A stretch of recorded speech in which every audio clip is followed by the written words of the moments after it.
E olha só, Brasil, a Câmara dos Deputados acabou de aprovar o fim da reeleição para prefeitos, governadores e até presidente. Já pensou nisso? Quem diria, hein, pessoal, que viria esta bomba ali de Brasília, o fim da reeleição. Para aqueles que gostam de fazer uma ditadura e perpetuar no poder por longos e longos anos, agora acabou a mamata. Numa primeira instância foi aprovada ali na Câmara dos Deputados e você vai saber disso agora.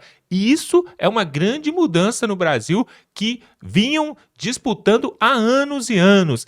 E ainda nós temos para mostrar aqui o Lula foi vaiado durante um evento com vários prefeitos. Ele saiu vaiado. Quem diria, hein? O pai dos pobres, aquele que disse que teve 63 milhões de votos na última eleição, saiu vaiado e passou uma grande vergonha. Preste atenção no que temos para mostrar aqui. Esse vídeo está sensacional, por isso eu te peço para dar um like nesse vídeo. Se você ainda não é inscrito, se inscreva aqui. Estamos chegando a 500 mil inscritos, patriotas e conservadores no Brasil. Se inscreva aqui no canal.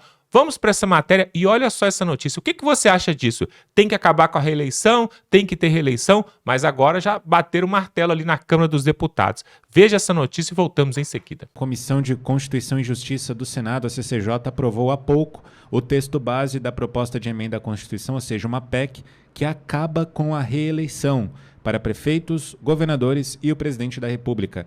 Aprovado de forma simbólica, o texto propõe aumentar o tempo de mandato para todos os cargos eletivos e, durante as discussões, o colegiado optou por reduzir os mandatos de senadores a partir de 2030 para 5 anos.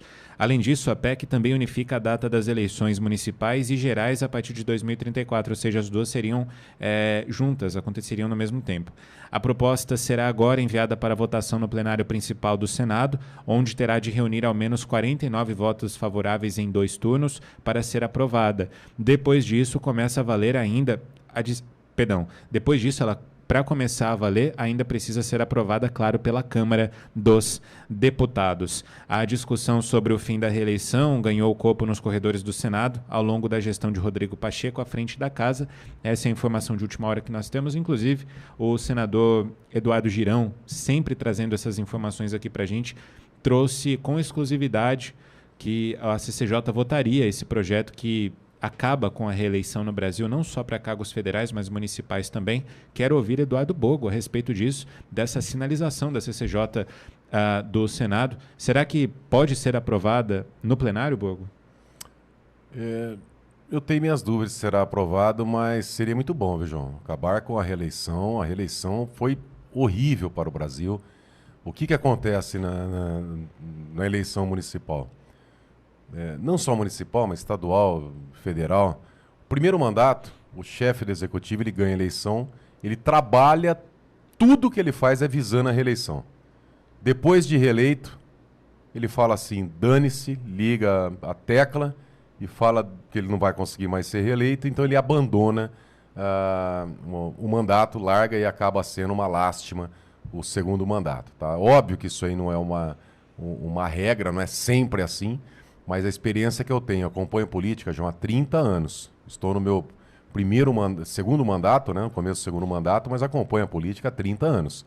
E pelo que a gente vê, normalmente é assim. Primeiro mandato, o executivo vai lá, briga, luta e faz de tudo, né? Conta um monte de história, chega na reeleição, na campanha, ele promete um monte de coisa, vem com aquela história porque nós arrumamos a casa, porque estava ruim, agora nós vamos trabalhar no segundo mandato e o segundo é um lixo, tá? Nós vemos o que está acontecendo aqui em Bauru. Bom, em Bauru o primeiro já foi um lixo, né? O segundo tende a ser pior ainda, e principalmente com o sono, né? Várias autoridades aqui em Bauru dormindo em berço esplêndido, né? Que chama até atenção, né? Como que estão dormindo. Mas enfim, normalmente é assim. Eu vejo com bons olhos, acho que deveria pelo menos passar o fim da reeleição. E agora, mandato de senador de 8 anos, a proposta era subir para 10, agora foi para 5? Exato. Eu quero ver passar. Eu E quero não ver. só para os senadores, né, Bogo? Porque aí, nesse caso, igualaria todos os cargos públicos que precisam da eleição popular para 5 anos. Ou seja, o vereador ele não fica mais 4 anos no mandato, ele passa a ficar 5. Assim como o prefeito, o presidente da República, deputados, senadores. Vai trazer problema, tá? Não acredito que passe e pelo menos terá algumas... a casa, será que a casa inicial for o Senado? Porque se for para o Senado, sendo aprovado, vai para a Câmara, se tiver mudança, volta para o Senado, né? Se não tiver mudança, nenhuma reforma na Câmara, aí é aprovado lá. Mas e outra coisa, é projeto de emenda à Constituição, né? Exato. Maioria qualificada, muito difícil passar, tá? Pelo menos, acho que vai demorar aí um bom tempo. Tudo que tem uma tendência para diminuir os privilégios lá de Brasília, a tendência com o Centrão é não passar, tá? Pode ver, teremos ali aqueles mesmos políticos que estão lutando pela anistia, que estão cobrando a CPMI para apurar a roubalheira do INSS. Esses políticos, a tendência é votar no corte, né, de privilégios de políticos. Só que não é essa parcela que domina. Domina é o Centrão. Quem domina é o pessoal que precisa de grana, porque eles não são reeleitos, né, na coerência e mostrando o serviço. Eles são eleitos pagando, comprando votos. Eles são eleitos ali pela religião, porque tem uma igreja lá, então conta uma história, tá, e o pessoal vai na onda, porque ele é a pessoa, não sei o quê, e aquela historinha toda, vai lá e depois a gente vê em muitos casos o que acontece, ou através de emendas, né? Vai lá e fica dando emenda, como se o trabalho do parlamentar fosse essa emenda. Ô João, se a população imaginasse como custa caro ter esses privilégios, mas como custa caro. Você pega, por exemplo, um parlamentar, seja vereador, deputado estadual, federal, não importa o que seja, tá? Esse parlamentar que só fica votando com o governo, só vota com o governo, vota tudo com o governo, e principalmente quando tem casos aí com indícios de corrupção, e o parlamentar vai lá e não assina comissão processante, não quer investigar. Por quê? Porque tá vinculado ao executivo. E aí você quebra a independência dos poderes. O poder legislativo é para fiscalizar. Quando o poder legislativo é submisso ao executivo, tem alguma coisa errada. Tá? E isso aí, infelizmente, acaba sendo normal na República. Eu quero ver isso aí, do mandato do senador passar de 8 para 5, é mais fácil ter uma alteração lá e para 10. Tá? Seria mais fácil aumentar. Opa, hoje tem 8 anos, você acha que eles vão cortar para 5 e vai ter ainda a maioria qualificada de emenda constitucional, quer dizer, a maioria dos senadores? Se os senadores tivessem coragem de fazer isso aí, João, eles estariam lutando pela anistia. Alguns têm. O Girão, por exemplo, eu sei que é um homem forte que ia lá e uns poucos ali no Senado. Mas a maioria não. Se tivesse mesmo honra, estaria lutando pela anistia. Não Pois acredito. é. Seria bom, né, para o Brasil, caso essa proposta de emenda à Constituição fosse aprovada, mas como Eduardo Bogo disse, explicou para a gente, precisa do apoio de um bom número de parlamentares para que de fato seja aprovada. Na atual configuração que nós temos visto, é um pouco difícil. Agora é uma bagunça, né? Pode ver, não tem uma eleição que eles não mexem alguma coisinha. Toda eleição eles ficam mexendo para quê? Para causar insegurança jurídica, para sobrar na mão do TSE e do Supremo para eles decidirem aquilo que o povo já deveria ter concretizado através do voto, né? Votou, elegeu, acabou. Mas fica toda a eleição e eles fazem, né, o laboratório nas eleições municipais, né? Deu certo, eles pegam lá para cima. Não deu certo, então eles mudam. Aí toda eleição tem mudança, tem lei nova, tem código, resolução do não sei o quê, enfim. É o circo, né? O circo do tubinho, do Xandão. É um circo. Ele não queria que virasse um circo, mas na verdade esse circo já existe. Não é que ele não... A minha análise não é que ele não queria que virasse. Ele não quer concorrência. É o circo dele, quem manda no circo dele é ele. Pois é, e agora nós vamos ver que a vergonha que o Lula, o petista, passou durante um evento nacional. Acontece todos os anos, o encontro das prefeituras, dos prefeitos, daqueles que representam os municípios. É importantíssimo esse encontro. Aconteceu também na época de Jair Bolsonaro e tem acontecido também no governo de Lula. Só que o que ele não esperava era uma vaia calorosa que ele acabou recebendo. Quem vai trazer para nós é o jornalista Alexandre Garcia e vai trazer outra coisa ainda. Um chanceler, ali uma autoridade da China, recebeu um convite de Lula e você vai saber qual convite que é esse, o que eles será que estão tramando agora com a China. Preste atenção nisso, voltamos em seguida. Então, há um grande encontro anual de municípios. Paulo Zulowski, que foi prefeito, é o organizador disso há anos, e aqui em Brasília. Só que esse ano deu quase o triplo do ano passado. No ano passado foram 5.570 participantes. Agora são 14 mil. Vocês vão dizer, puxa, mas não tem isso de município brasileiro, 5.560, se não me engano. Não, é que vem prefeito, vem vice-prefeito e vem vereadores, porque é um encontro da base da federação. E aí, olhem o que aconteceu. Quando anunciaram a presença de Lula lá no Centro Internacional de Convenções, que é imenso, fica logo depois da ponte JK, depois para quem mora do lado de cá da ponte. E lá de cá, fui bem, informei direitinho, né? Lado de cá e lado de lá. Mas, enfim, do lado leste, lado oeste, fica do lado oeste da ponte. Agora sim. É imenso. Quando anunciaram que o presidente da República estaria presente, vaia. Quando chamaram Lula para falar, vaia. Quando Lula terminou de falar, vaia. Houve aplauso também, mas a vaia foi bem mais forte. Por quê? Porque o município sente isso. Sente até dos jornalistas que não sabem o que é município e chamam de cidade. Cidade é um aglomerado urbano que não tem identidade jurídica, não é pessoa jurídica do direito público. Cidade é só uma cidade. Município, sim. E o município é a base da federação. Deveria ser, se o nome é República Federativa do Brasil, o mais importante teria que ser o município. Que teria que ser mais importante porque é mais importante na arrecadação, né? A arrecadação só acontece no município, né? É o lugar onde as pessoas dormem e trabalham. É no município. Né? Então, e onde as pessoas nascem também e são enterradas, né? É o município. Isso é a base de uma federação. É o ente mais importante de uma federação, de uma república federativa. Só que não. Como centraliza-se tudo no poder central da União, em Brasília, o prefeito fica de bandeja na mão pedindo ajuda e aí perde o poder político. Só que no ano que vem tem eleição. Aí bate um desespero quando Lula ouve essa explosão de vaias na maioria dos presentes. Isso significa, ano que vem, eleição. Onde é que a pessoa vota? É no município.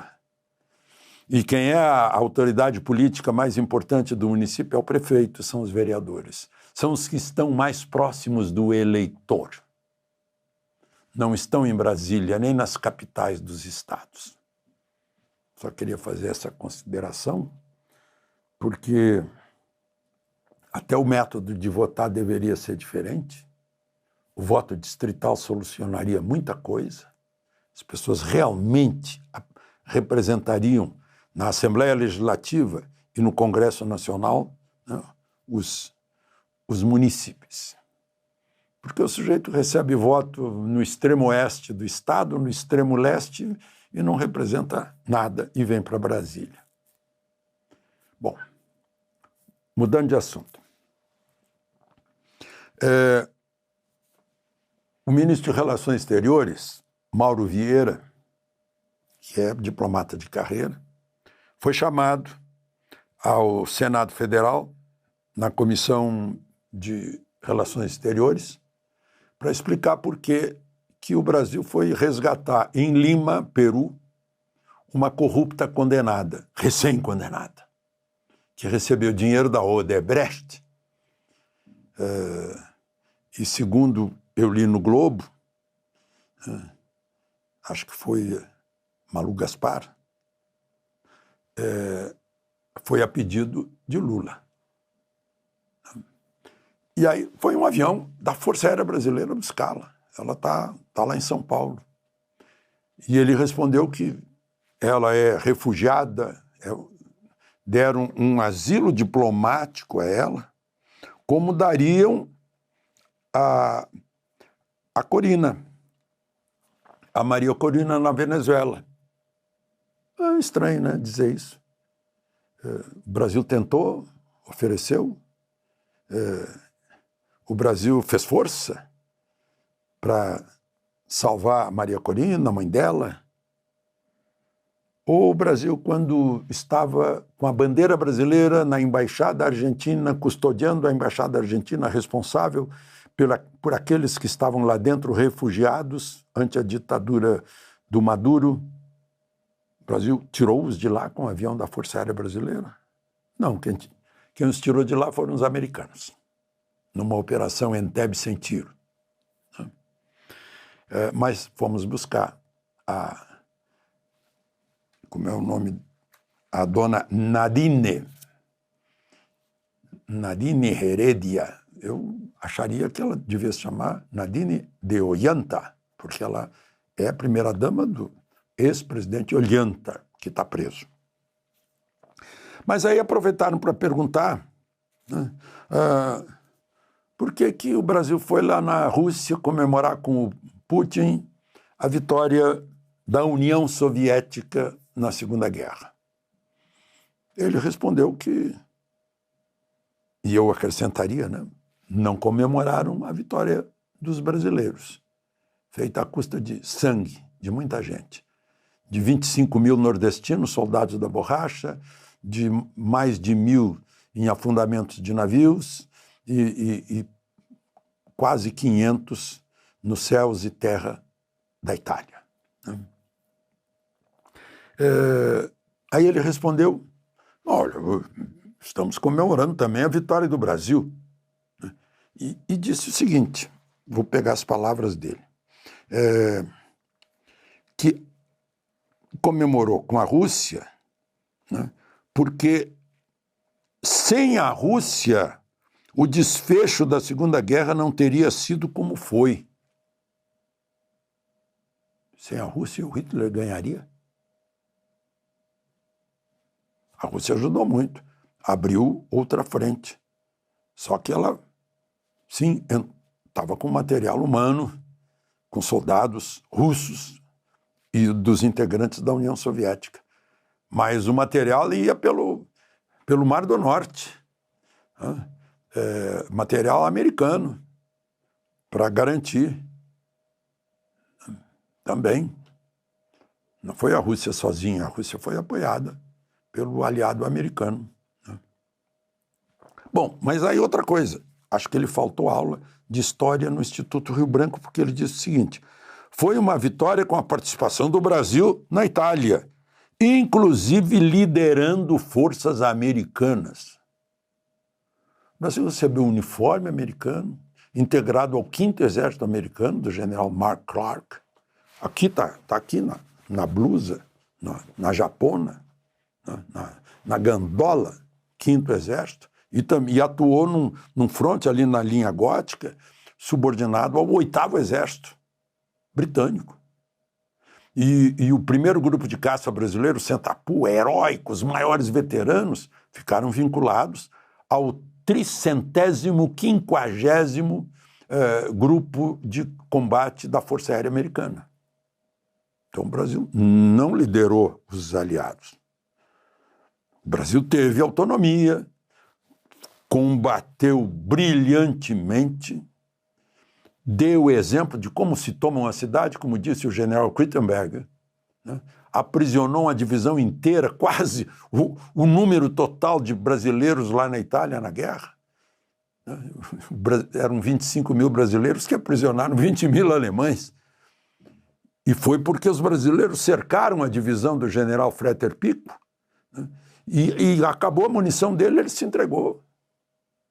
O Brasil brilhou. Agora, o Brasil não liderou os outros aliados. A informação partindo do... Bom, mas e o essencial disso é que perguntaram para ele como é que está a história que o presidente Lula disse que pediu ao Xi Jinping que mandasse uma pessoa de confiança para conversar com os brasileiros sobre as redes sociais no Brasil. E ele respondeu o seguinte: não houve convite para nenhuma autoridade chinesa. Ué, mas foi o próprio Lula que disse, que convidou, e que o Xi Jinping ia mandar uma pessoa. Talvez a gente lendo na língua portuguesa correta, porque se não houve convite para nenhuma, é porque houve convite para alguma, não é? A língua tem lógica. Não sei aí se tem. O que está acontecendo, não sei se eles não combinaram com os russos, certamente não. Mas se não combinaram o ministro e o presidente sobre a resposta dele, né? Ele foi para lá para falar sobre a Nadine peruana, e ele não sabia que iam perguntar sobre o convite, lá para o pedido ao Xi Jinping. Pois é, Brasil, realmente, quando a gente olha para a popularidade do Lula, não dá para entender, sinceramente, não dá para entender. Você olha ali essas vaias que ele recebeu ali, né, desses prefeitos, representando justamente a vontade do povo, porque eles são de pequenas prefeituras, de grandes prefeituras, mas estão mais próximo do povo possível. E aí, quando a gente vê isso e soma isso àquela pesquisa do Paraná Pesquisa que saiu há pouco tempo atrás, onde a popularidade de Lula caiu mais uma vez e, num outro cenário, colocando numa disputa para 2026, o Lula perderia contra Jair Bolsonaro, perderia contra Tarcísio de Freitas, contra Michele Bolsonaro e até o Eduardo também. Então, quando a gente vê tudo isso, não dá para entender que vão passando os dias, chega em 2026 ali em outubro, e aí o TSE bate o martelo e fala Lula presidente de novo com 70 milhões de votos. Fica uma pulga atrás da orelha. Como que o cidadão não pode sair nas ruas que ele é vaiado? A própria, né, senhora Janja, primeira-dama, vai viajar, não pode pegar um voo de carreira, ela só vai com vários seguranças e... Inclusive, há pouco tempo ela foi ali para a Rússia, né? Foi num avião que cabia 250 pessoas, foi meia dúzia de pessoas. Por quê? Porque eles não podem pegar um avião comum, nem se for de primeira classe. Vão ser vaiados o tempo todo. Que vergonha, que vexame. Mas isso é o retrato daquilo que está acontecendo no Brasil. O povo brasileiro não está satisfeito com esse desgoverno que nós temos. E aí, sobre essa proposta que foi aprovada na CCJ, né? Primeiro, as propostas elas são discutidas ali num pequeno grupo e, sendo aprovadas, elas vão, né, seguir o caminho aí normal que vai para o plenário da Câmara, depois vai para o plenário do Senado e então vai ser promulgada ali, né, pelo executivo por Lula, ou então volta fazendo o caminho inverso, né? Pode acontecer um monte de coisa. Agora, já é um bom sinal ter sido aprovado ali na CCJ, ali, que é o primeiro caminho que abre as portas ali para que isso aconteça. Eu quero que você coloque aqui nos comentários o que você acha disso. Tem que ter reeleição? O presidente tem que ficar ali 8 anos ou não? Tem que ter rotatividade? Fica só 5 anos, 4 anos, 3 anos e sai fora e dá lugar para outro? Porque, se você parar para pensar, nós estamos em 2025.